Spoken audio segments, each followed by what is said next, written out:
On today's episode of Repeatable Genius, I'm going to look at some of the things that Tesla has done recently that people say are crazy, but I actually think demonstrate some real genius that we can learn from.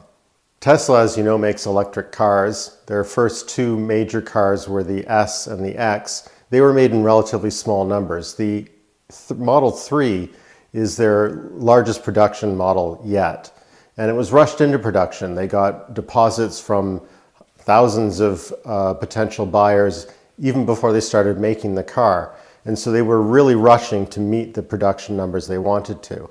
A reverse engineering company has torn down a Model 3, actually a pair of Model 3s, and found that while there's some clever bits to the battery and the battery management, and there are things they admire about what they found in the car, they had a lot of criticism for how the body in white, the actual frame of the car, was built.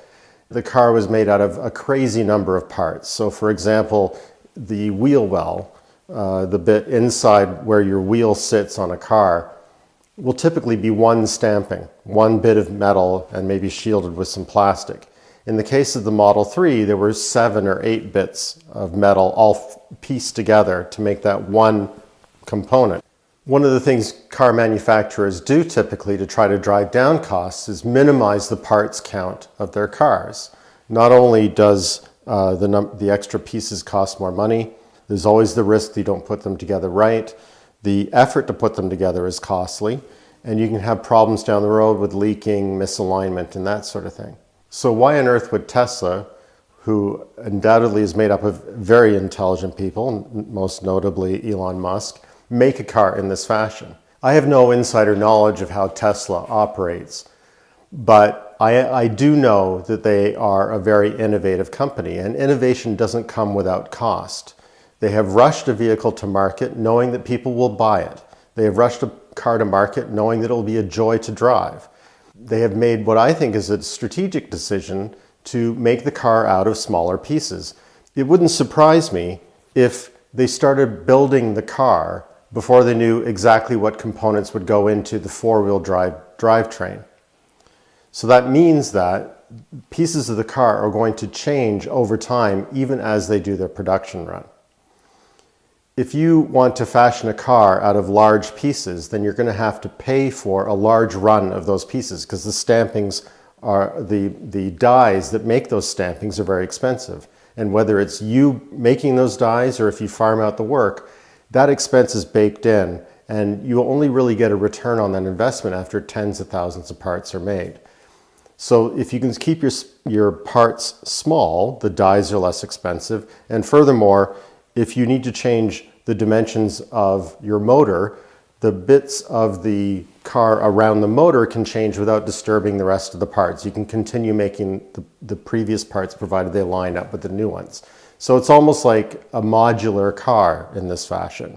It wouldn't surprise me at all if a year or two down the road, we discover that Tesla has finalized the design for the Model 3 or settled the design and start making larger parts again, just like the rest of the automotive industry.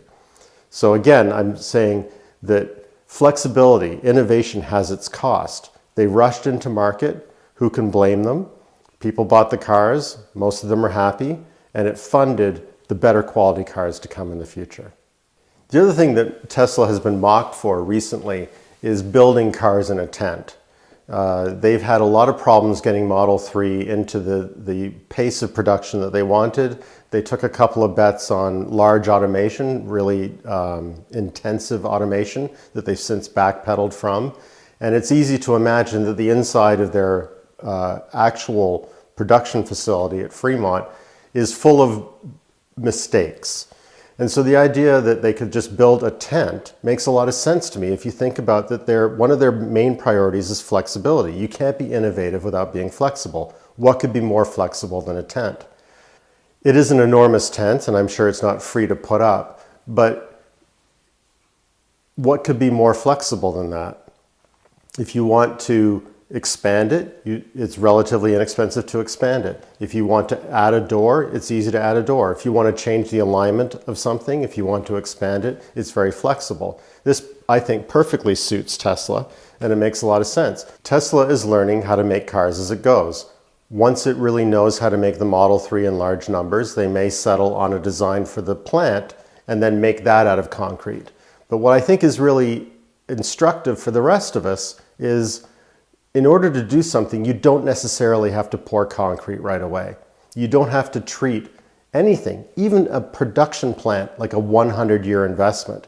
It can be a 1-year investment and give you the flexibility so that next year you can do something even better. Another thing that Tesla does very well and has integrated into all its vehicles is autonomous driving. It's not full autonomy. You don't want to go to sleep behind the wheel, but it will navigate traffic, it will obey speed limits, it will stay in the lane, it will keep a distance. So it's a much more advanced co-pilot than a lot of the systems out there in other cars. They have made a controversial decision, Tesla has made a controversial decision to use optical sensors only. A lot of the other efforts surrounding autonomous vehicles use LIDAR, which is a infrared version of radar. It actually sends out a signal and waits for the bounce back to determine the layout of the world around it. And these devices are very, very expensive, but they are, with the current technology, a little bit better at understanding the world around than optics. We see the world around us, but we have this big brain in here that's been evolving for millions of years. The software in the Teslas is just catching up. But the thing is that evolution, that understanding of how to interpret the data coming from the cameras is going up all the time. And at the same time, the cost of the cameras is 1/100th the cost of LIDAR. So they can put these cameras all over the car at very little expense and wait for the software that they're producing to catch up and make all of their cars autonomous much quicker than if we waited for LIDAR to become inexpensive. The other thing that I think is rather clever, this is a bit of an aside, but it speaks to the innovation and the thought process that Tesla applies to its vehicles. Whereas in the S and the X, the Model S and the Model X, they had dedicated rain sensors. So if the car got wet around the wipers, it would start to run the wipers. On the Model 3, the initial owners were disappointed to see that that feature was missing. The sensor was actually not in the car. But later there was a software update, and now they had the ability to say, run the wipers automatically when it rains. And the way it did that was using the cameras. The cameras actually, over time, learned what rain looked like. Now, I don't know all of the details, but it wouldn't surprise me if basically it did a correlation between what it saw through the cameras and when the driver would turn on the wipers. So in a way, the first adopters of the Model 3 trained the Model 3 how to recognize rain and how to recognize when it's appropriate to turn on the wipers. This is exciting for a couple of reasons. One is it's very forward thinking.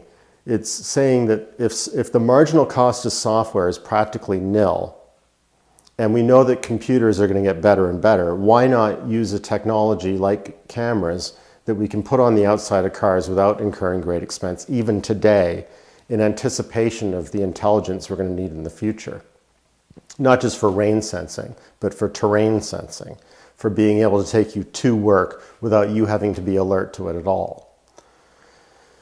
The other thing that I get kind of excited about, and again, this is another aside, is the fact that Tesla often takes the view, and this isn't the only example, that if we already have the part in the car, why do we need to buy another part to do a similar function? So the rain sensor, although I don't suppose it's a very expensive component, it is yet another expense. It's yet another thing to go wrong in your car. It's something that could break. Why put it there at all when you have another universal sensor, the camera, on the car? And so this idea of universality, what do we already have that we can use again, informs other things that Tesla's CEO, Elon Musk, in his other company, SpaceX, uses. Universality. Why would you fly a rocket to space using rocket propulsion and then land it with wings or land it with parachutes? If it already has a guidance system and it already has a propulsion system, and provided you can afford to make a flight profile that leaves you a little bit of fuel to come home, why not fly down on your tail? Universality. Use the same thing again for another purpose. These are just a few examples of what I think are repeatable genius that Elon Musk and his companies do, and it's very exciting to see. I hope you enjoyed this video. For more examples of repeatable genius, please subscribe. Thank you.